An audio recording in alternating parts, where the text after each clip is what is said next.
Approach. नगद शेष दृष्टिकोण, नगद शेष दृष्टिकोण।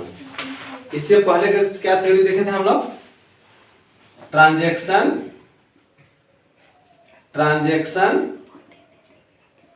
थ्योरी ऑफ मनी, या इसी को हम लोग क्या बोलते थे? फिशर का मुद्रा का परिमाण सिद्धांत, यानी quantity theory of money. Quantity उसका अदर नेम है। हाँ, थ्योरी ऑफ मनी। इसी में से है आपका क्वांटिटी थ्योरी ऑफ मनी में ही ये दो थ्योरी है, एक ट्रांजैक्शन थ्योरी है, दूसरा कैश बैलेंस अप्रोच है। ये जो ट्रांजैक्शन थ्योरी था इसको कौन दिया था? फिशर ने दिया, ठीक है। और ये जो कैश बैलेंस अप्रोच है इसका किया है कैम्ब्रिज विश्वविद्यालय के अर्थशास्त्री हैं कुछ लोग, जिस मार्शल हैं, रॉबर्टसन हैं, कीन्स हैं और एक पिगू है। ये चारों अर्थशास्त्री क्या है? कैम्ब्रिज विश्वविद्यालय के थे, इसीलिए इस भाषण को हम लोग कैम्ब्रिज भाषण भी बोलते हैं। मुद्रा के परिमाण सिद्धांत का नगद शेष दृष्टिकोण है, इसको हम लोग कैम्ब्रिज भाषण भी बोलते हैं। क्यों?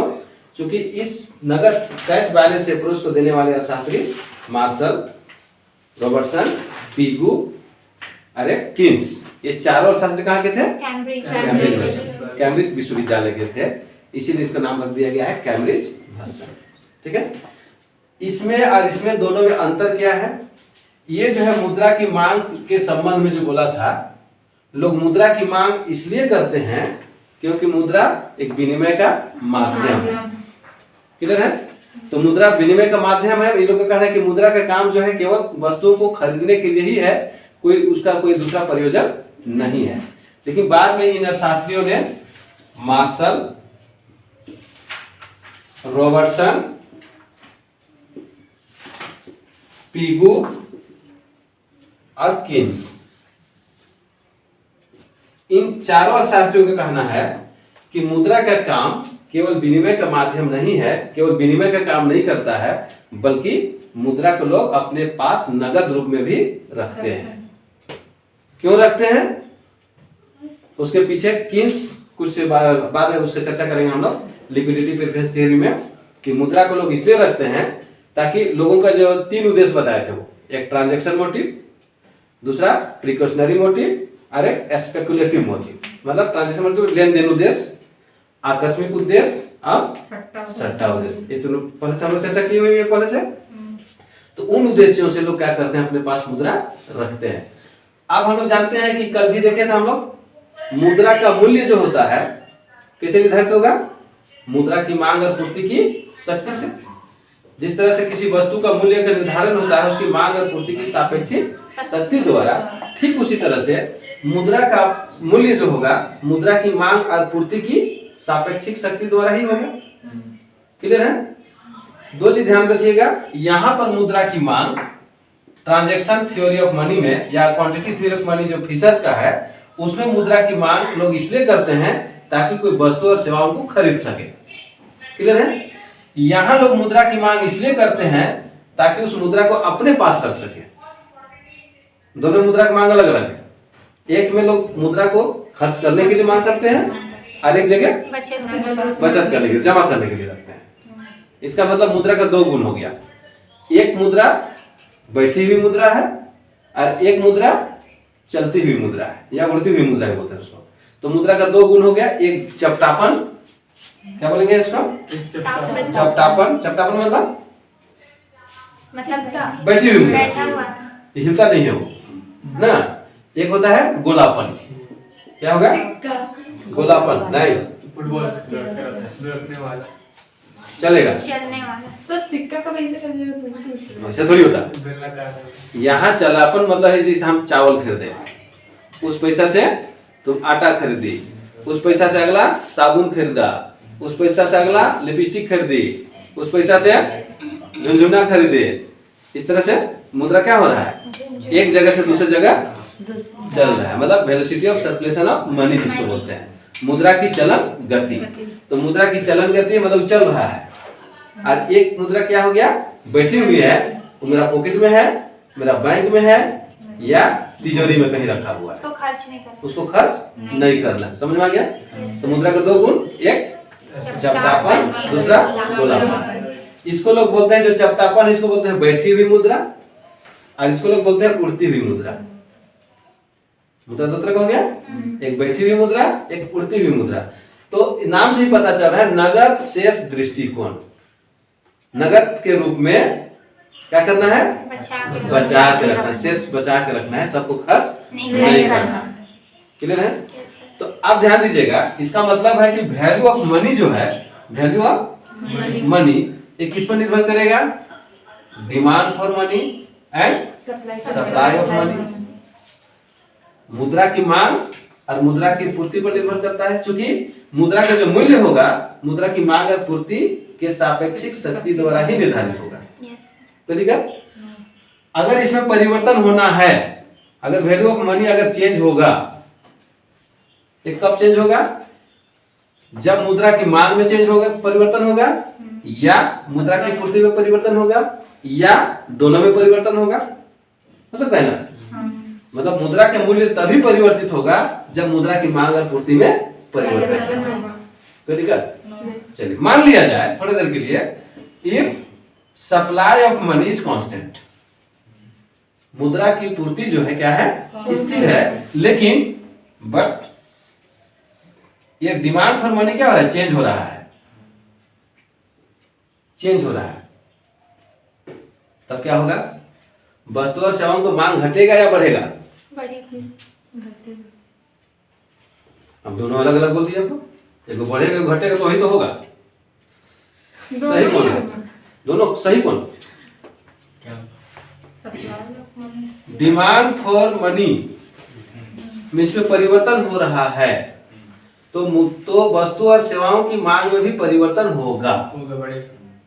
हम कहाँ बोल रहे हैं, अगर ये घट जाएगा तब उसमें सर परिवर्तन होगा, परिवर्तन होगा बोलना है ना। दोनों हो सकता है। अगर ये बढ़ेगा तब सोचना है, वो बाद में करेंगे ना। इसका प्रभाव डिमांड फॉर गुड्स पर पड़ेगा, डिमांड फॉर गुड्स पर पड़ेगा, गुड्स ये भी चेंज होगा, होगा कि नहीं। और इसका प्रभाव किस पर पड़ेगा, प्राइस लेवल पे पड़ेगा, ये भी परिवर्तन होगा, कीमत भी परिवर्तन होगा। आप ध्यान दीजिए, अगर ये बढ़ता है, demand for money is increases, मुद्रा का मांग अगर बढ़ता है, इसका मतलब क्या हुआ कि वस्तुओं और सेवाओं की मांग घटेगा। क्यों घटेगा, क्योंकि लोग मुद्रा की मांग इसलिए कर रहे हैं ताकि उसको पॉकेट में रखें, खर्च ना करें। समझ में आया? तो जब मुद्रा की मांग जो बढ़ रहा है, इसका मतलब है कि लोग मुद्रा को अपने पास जमा करने के लिए मांग रहे हैं। ठीक है? तो कितना रखेंगे वो उसका अपने इनकम पर निर्भर करेगा, उसके सोच पर निर्भर करेगा ना। ज्यादा कमाएगा तो ज्यादा रखेगा, कम कमाएगा कम रखेगा, नहीं कमाएगा नहीं रखेगा। कुछ बड़ी बात है इसमें क्या। तो जब उसका इनकम होगा, उसमें से क्या करेगा, मुद्रा की मांग को अगर मतलब मुद्रा की मांग बढ़ता है, मुद्रा की मांग बढ़ने का मतलब जमा करने के लिए रखना, कैश के रूप में रखना ना। तो वस्तु और सेवाओं की मांग क्या होगा, घट जाएगा, डिमांड फॉर गुड्स घट जाएगा। और जब डिमांड फॉर गुड्स घटेगा तो प्राइस लेवल क्या होगा, वस्तु और सेवाओं की मांग अगर घट जाए तो प्राइस लेवल क्या होगा, प्राइस भी घटेगा, वो भी घटेगा। वेरी गुड, बहुत हार्ड है। अब अगर डिमांड फॉर मनी क्या हो रहा है, घट रहा है, डिमांड फॉर मनी घट रहा है, इसका मतलब लोग ज्यादा खर्च कर रहे हैं, जमा नहीं कर रहे, जमा नहीं कर रहे हैं ना। तो गुड्स बढ़ेगा, तब क्या होगा, डिमांड फॉर गुड्स बढ़ेगा। और जब डिमांड फॉर गुड्स बढ़ेगा तो प्राइस बढ़ेगा, प्राइस लेवल भी बढ़ जाएगा। बहुत हार्ड है। चलिए इसका हम ग्राफ भी बनाएंगे। अब मान लिया जाए ये आपका कांस्टेंट है, डिमांड फॉर मनी कांस्टेंट है, डिमांड फॉर मनी एक कांस्टेंट है, लेकिन सप्लाई ऑफ मनी क्या हो रहा है, ये बढ़ जा रहा है, सप्लाई ऑफ मनी बढ़ जा रहा है। तब क्या होगा, डिमांड फॉर गुड्स बढ़ेगा। जब डिमांड फॉर गुड्स बढ़ेगा, अब इससे डिमांड फॉर गुड्स क्या हो गया, बढ़ जाएगा, और इसका प्रभाव कीमत स्तर पर क्या होगा, प्राइस लेवल, प्राइस लेवल भी बढ़ेगा। और जब प्राइस लेवल बढ़ेगा तो मुद्रा का मूल्य क्या होगा, घटेगा। मुद्रा का मूल्य घटेगा, यानी वैल्यू ऑफ मनी कम हो गया। तो जब प्राइस ऑफ मतलब प्राइस लेवल जब बढ़ता है तो वैसी स्थिति में वैल्यू ऑफ मनी घटेगा। कम होगा, मतलब मुद्रा का मूल्य कम हो जाएगा। कल भी हम लोग चर्चा किए थे, क्या चर्चा किए थे, वस्तु का मूल्य और मुद्रा का मूल्य दोनों में कैसा संबंध है, विपरीत संबंध पाया जाता है। ठीक है, ठीक इसी तरह से अगर यहाँ पर प्राइस ऑफ मनी मतलब प्राइस लेवल क्या हो रहा है, घट रहा है, इसका मतलब क्या, वैल्यू ऑफ मनी बढ़ेगा। बढ़ेगा ना, यहाँ वैल्यू ऑफ मनी घटेगा। वैल्यू ऑफ मनी घटेगा। तो अभी तो मेरे ख्याल से क्लियर हो गया होगा कि मुद्रा के मूल्य में जब भी परिवर्तन होगा इसका मूल्य मुख्य कारण क्या होगा, एक तो मुद्रा की मांग में परिवर्तन होना, या मुद्रा की पूर्ति में परिवर्तन होना, या दोनों में परिवर्तन होना। दोनों एक साथ परिवर्तन नहीं हो सकता है, मुद्रा की मांग और मुद्रा की पूर्ति दोनों एक साथ परिवर्तित हो सकता है ना, तो उसका भी प्रभाव किस पर पड़ेगा, कीमत स्तर पर पड़ेगा, और उसका प्रभाव मुद्रा के मूल्य पर पड़ेगा ही पड़ेगा। तो ठीक है, तो इसी संबंध में इन लोगों ने क्या किए, मार्शल, रॉबर्टसन, पीगू और केन्स, इन्होंने क्या किया, इसको जो classical theory of quantitative money जो था फिशर का, उसमें जो उनका मुद्रा की मांग को लेके चला था कि मैं मुद्रा की मांग लोग इसलिए करते हैं ताकि हम वस्तु और सेवाओं को खरीद सकें। ठीक है, लेकिन इन लोगों का कहना है कि भाई वस्तु और सेवाओं के लोग सारे जितने भी इनकम होता है सारे के इनकम को लोग खर्च वस्तु पर खर्च नहीं करते हैं, क्योंकि समय ऐसे स्थिति आता है, कभी क्या स्थिति आएगा कभी क्या नहीं आएगा उसको कोई नहीं जानता है। तो भविष्य में, भविष्य मतलब खर्च करने के लिए लोग जमा कर रहे हैं, लेकिन कुछ ना कुछ बचा के रखते हैं। अब प्रश्न उठता है कि कितना रखते हैं ना, तो उसके इनकम पर निर्भर करेगा कितना रखेगा, और उसके सोर्स पर निर्भर करेगा। इसमें कोई आदमी नहीं बोल सकता है कि कितना रखेगा, समझ रहा है। अच्छा, उसका प्रभाव किस पर पड़ेगा, क्या पड़ेगा उस पर, पहला से तो इनकम पर निर्भर करेगा, दूसरे प्रभाव पड़ेगा कि उसका वेलोसिटी ऑफ सर्कुलेशन मनी क्या है, इनकम है, लेकिन खर्च करने का उसका घर में स्थिति क्या है, उस पर निर्भर करेगा नहीं। अगर अब इसमें ध्यान दिया जाए, पी के उसका नाम दिया है के, मतलब कितना रखेगा उसका नाम दिया है के, इनकम को नाम दिया है आर, रियल इनकम मतलब वास्तविक आय का वह भाग, ध्यान दीजिएगा, यह वास्तविक आय क्या है, रियल इनकम, रियल इनकम वास्तविक आय का वह भाग जिसे लोग अपने पास नगद रूप में बचा के रखते हैं, उसी को नाम दिया है के। क्लियर, समझ में कि नहीं। मान लिया जाए अगर हम 10,000 रुपये कमा रहे हैं, तो 10,000 जो कमा रहे हैं इसमें से हम कितना भाग रख रहे हैं, मान लेते हैं 25% रख रहे हैं, 25% मतलब कितना, 2,500 रुपया। तो यहाँ पर के क्या हो जाएगा, 2,500, आर क्या हो जाएगा, 10,000। इसको वास्तविक रियल इनकम की बात करेंगे, मॉनेटरी इनकम नहीं, रियल इनकम वास्तविक आय मौद्रिक आय में अंतर है कि नहीं, क्या अंतर है बताइए, वास्तविक आय क्या है, जो शेष बच जो जाए रियल में वो कमा रहा है, खर्च करने के बाद जो वास्तविक में बचा पाता है। वास्तविक आय और मौद्रिक आय में क्या अंतर है, आप लोग पढ़े होंगे सेमेस्टर 2 में, nominal GDP, nominal NNP and real NNP, real GDP नहीं पढ़े हैं, पढ़े तो था। बोलिए बोलिए, वास्तविक आय कितना देर कीजिएगा,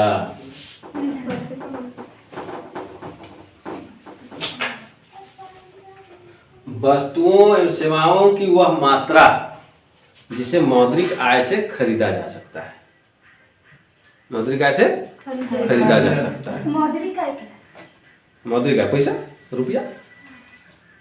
जैसे मान लिया जाए 10,000 रुपया क्या है, 10,000 रुपया कह रहे हैं, इसका मतलब हो गया मौद्रिक आय।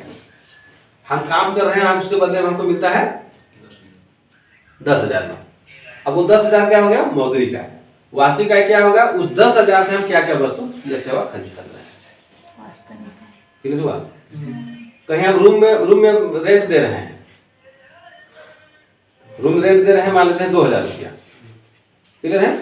तो वो रूम मेरे वास्तविक आय है, उसके लिए हम मौद्रिक आय खर्च कर रहे हैं, यानी वो 2,000 रुपया से हम रूम को खरीदे हुए हैं। जितना दिन के लिए खरीदे हैं, महीना के लिए, 2 महीना के लिए, जितना दिन होता दे देंगे उसको। क्लियर? तो वास्तविक आय क्या है? वस्तु और सेवाओं पर जो खर्च करते हैं वो। खर्च करते नहीं, वस्तु और सेवा के रूप में। वस्तु और सेवा के मतलब उस मुद्रा से हम कितना वस्तु और सेवा खरीद पा रहे हैं। तो वस्तु और सेवा हो गया क्या? वास्तविक आय। और मुद्रा के रूप में देखेंगे तो हो जाएगा मौद्रिक आय, नॉमिनल जी। समझ में आया? अब जैसे आपने थोड़ा एग्जांपल ले लीजिए, आप लोग पढ़े हैं, सब चीज पढ़े हैं आप लोग, नहीं जानते थोड़ी बात है, भुला जाती है ना, समस्या है। पहली बार सर सेमेस्टर तो मैं लोग अच्छे से पढ़ कर नहीं किया। चलिए कोई बात नहीं, टेंशन मत लीजिए। क्लासिकल थ्योरी लोग जो थे, क्लासिकल थ्योरी में हम लोग देखे थे, ये लोग मनी इल्यूजन जानते हैं? मनी इल्यूजन नाम से परिचित है कि नहीं? है, हम बताएं। इसको हम लोग बोलते हैं मुद्रा भ्रम। हाँ सर पता है। याद है? मुद्रा भ्रम। तो क्लासिकल थ्योरी लोग जो थे मुद्रा भ्रम में नहीं थे। आज लोगों का कहना है कि एक मास्टर का वेतन 70,000 रुपया है। देख लो, बाप रे, 70,000, लेकिन इसका कोई वैल्यू नहीं है अभी के। समझ में आ रहा है ना? 70,000 रुपया वेतन है, वो लोग को 5,000 रुपये बचाने के लिए सोचना पड़ता है। मतलब इतना लोग खर्चीला हो गया, मतलब वस्तु सेवाओं का मूल्य बढ़ गया है। ठीक है? तो क्लासिकल इकोनॉमिस्ट लोगों का कहना था कि वो 70,000 रुपये में कितना वस्तु सेवा खरीद पा रहे हैं उस पर निर्भर करता है। ठीक है? तो ज्यादा अगर हम खरीद पा रहे हैं वस्तु और सेवा, इसका मतलब मुद्रा का मूल्य है, और ज्यादा नहीं खरीद पा रहे हैं तो मुद्रा का मूल्य नहीं है। आज सोच लीजिए आप, एक टॉफी का दाम मिनिमम 5 रुपया कर दिया लोग, चॉकलेट, उसमें भी एक तो बड़ा रहता है ना, 1 रुपया 2 रुपया को कोई लेता नहीं है, लोग लेता है।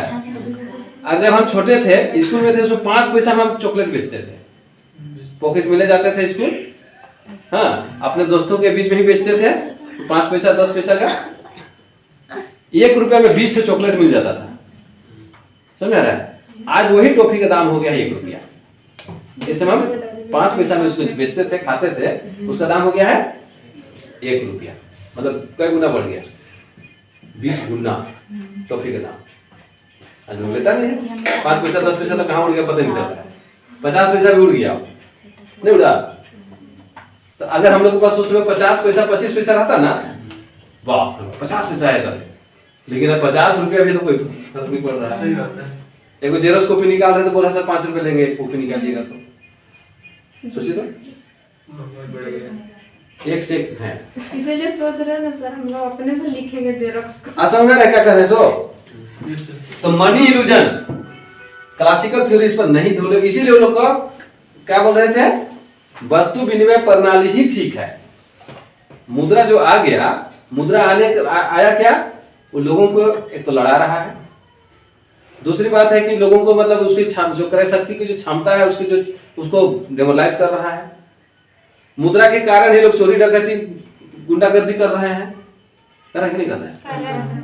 आखिर इतने जो सब जगह कलह है, इतना लड़ाई झगड़ा ये सब जो है, किसके कारण? मुद्रा के कारण।